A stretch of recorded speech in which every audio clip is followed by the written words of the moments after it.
All right, today we're going to be looking at section 5.3, log functions and graphs.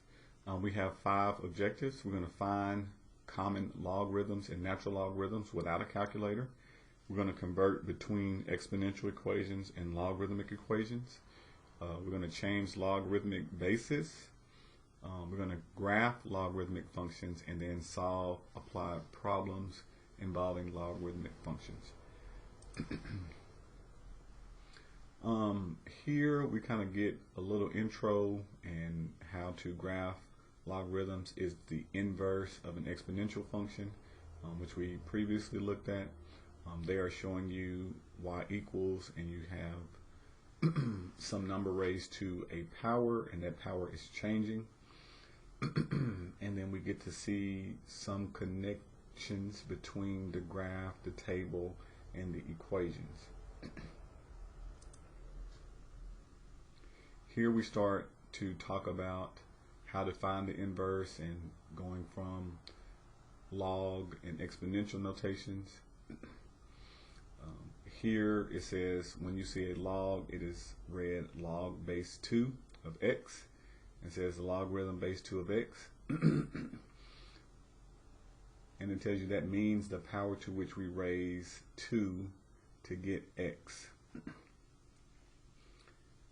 This gives you a little bit more insight. Again, I'm going to go probably more into detail as I work the problems in my math lab.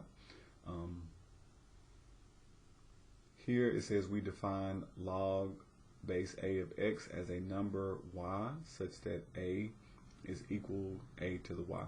And again, I'll write that x has to be greater than 0, a is positive, and a constant other than 1. So it's positive, but it cannot be 1.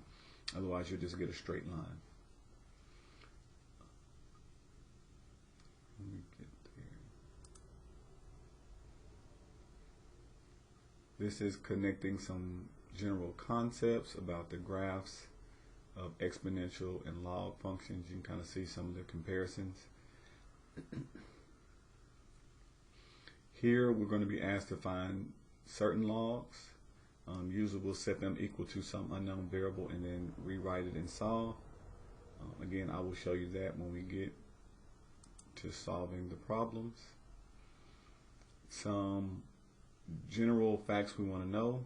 Log of base a, any base, could be anything, is equal to 1. Log base a of 1 is equal to 0, so that doesn't matter what the base is. If you have log of 1, that is always going to be equal to 0. And anytime you have log base a and you're evaluating at that same value, they will basically cancel each other out, and that will equal 1. And it tells you that works for any log base a. And so here is how we convert between exponential and log. So the way I think about it is kind of like a little swinging pendulum. So you have log base a of x equals y. So we just set up a variable. If you take the base of the log and move it to be the base of the value on the other side of the equal sign, so it'll be base a raised to the y power is equal to x. So just think about taking this base on the log and using it as a pendulum. And if you were to go backwards and you had exponential, you would just remove that base of the exponent and move it down here, and then you can create the log. So just think about like swinging back and forth.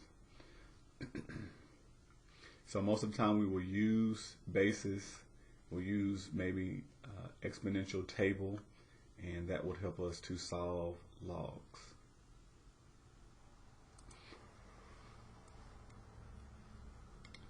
You can find them with the calculator. Sometimes you might do a change of base. Some calculators actually have where you can use an operating system and actually put the base you want into your calculator.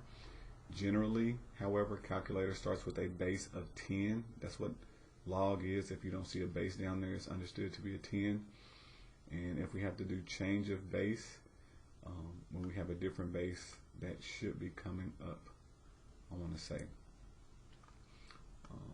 Natural logs is ln. It has a base of e.